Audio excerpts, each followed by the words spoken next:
South America is a continent with the most beautiful landscapes, richest cultures, and completely unhinged politics with plot armor on the planet. This place is literally a testing zone to see where the dogs can govern countries, and basically a group chat with presidents talking to Epsteins about their hobbies. In this video today, I'll be ranking the countries of South America, starting with Argentina.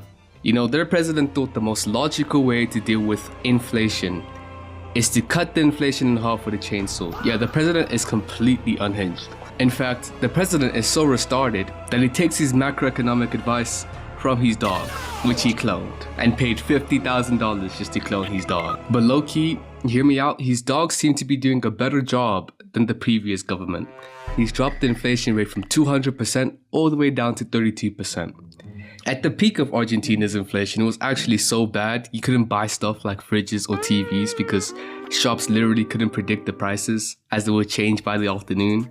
And it's like, yo, the Argentinian president must have copied his homework from Mugabe. Besides economic policies or whatever, the flag is quite cool, the blue and white go well together with the sun in the middle. Yeah, the sun looks a bit exasperated, but I would also look exasperated if I always had to get bailed out by the IMF. But that's cool.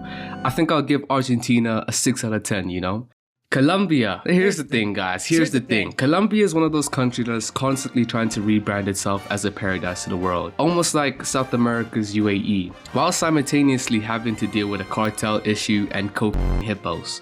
That might be thanks to some guy called Pablo, broke a bar.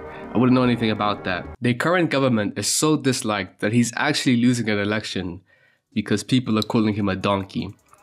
I don't blame them. The government seems to be more interested with nuking hippos than dealing with human trafficking. Oh yeah, their former president was also in bed with Epstein. He'd freak in these islands, and his excuse? We just bonded over helicopters. Now for the flag. I'm gonna give the flag a 4 out of 10. The tricolor is kind of it's just mid, bro. I guess it has a weird ratio. It could symbolize the inequality of the economy over there. Yeah, I'm gonna give Colombia a 4 out of 10, bro. It's alright. You shout like that, they put you in jail right away. No trial, no nothing. Venezuela is incredibly unlucky. Their economy has literally shrunk by 80% due to their hyperinflation, and their inflation is so bad that their currency might as well be comparable to Apex Legends. It's just, nobody should use it. No one should touch it. No one should go near it. It also doesn't help that Venezuela's government was severely corrupt. All their government facilities were literally collapsing, and everyday people don't have basics such as water, electricity, or even oil, despite the fact that Venezuela has the largest oil reserves on the planet. Honestly speaking, that one friend in your friend group that has the best gaming setup, they might have a 360 hertz monitor, maybe like a 5090 or something, but they're still ass. Yeah, that's Venezuela. That's Venezuela for you guys. And on top of that, their president was literally kidnapped by Donald Trump, bro. They snatched him overnight, and now he's probably in some CIA black site. But somehow, during this entire craziness happening, their government must be on the same shit those hippos are on, because they currently are trying to take territory in their neighboring country, Guyana. Man, I feel so bad for the Venezuelans because literally none of this shit is their fault. Now for the flag, it has the same thing going on as Colombia, but the stars are cooler. The stars make it look cool, It's already the 51st state if you really think about it. Low-key, Venezuela. Yo, Colombia, take notes, bro. Take notes.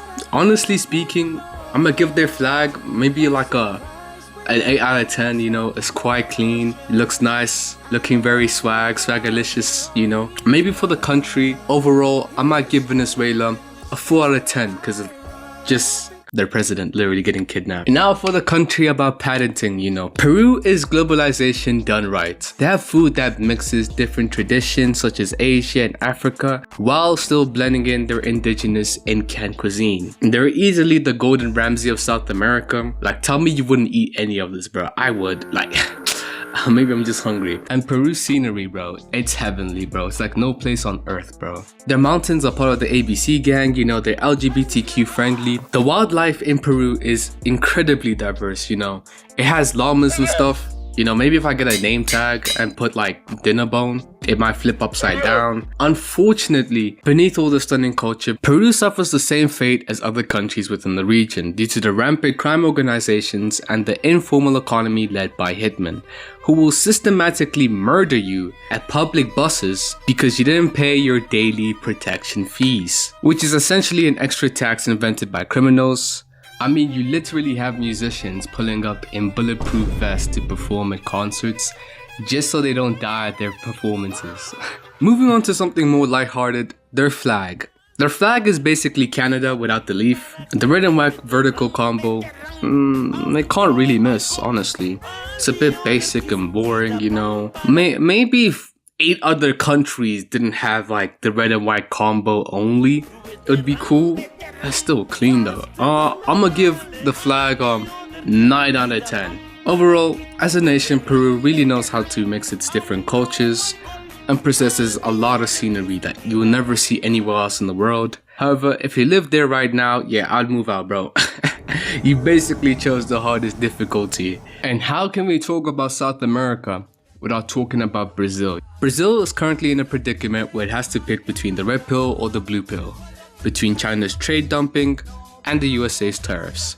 And the worst part about Brazil is that they can't really avoid the situation because the USA just slapped 50% tariffs on all Brazilian exports. So to survive, Brazil had to open up its floodgates to China and, you know, let me in, please. China's goods are really dirt cheap, you know, they're really cheap. So, and like, I have a theory, Brazil has an election going on, so I think the prices were kept low enough to maybe save their local elections, but you know, in future, it will completely nuke local factories in the process. Cause how you supposed to compete with Xi Jinping's, we can make 1 trillion products in a second, bro? They have 1 billion people there, bro. And because the economy is so tight, you know, the street crime has increased over the years. And it's gotten really bad that they use this Pix payment system. It's where it's like basically you pay with a QR code. So criminals will literally pull you over in your car, stick a gun in your face, and force you to scan a QR code to drain your life savings, which is pretty insane if you think about it. And how does Brazil's government deal with the problem? Well, they're actually not dealing with it. Yeah, you're gonna have to thug it out if you live in Brazil, bro. Now for their flag.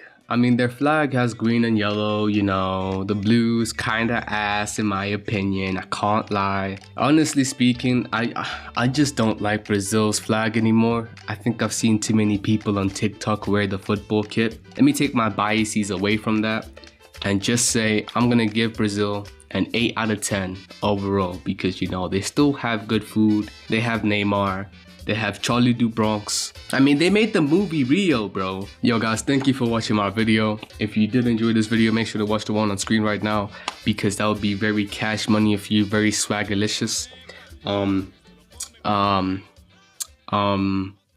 George Bush doesn't care about black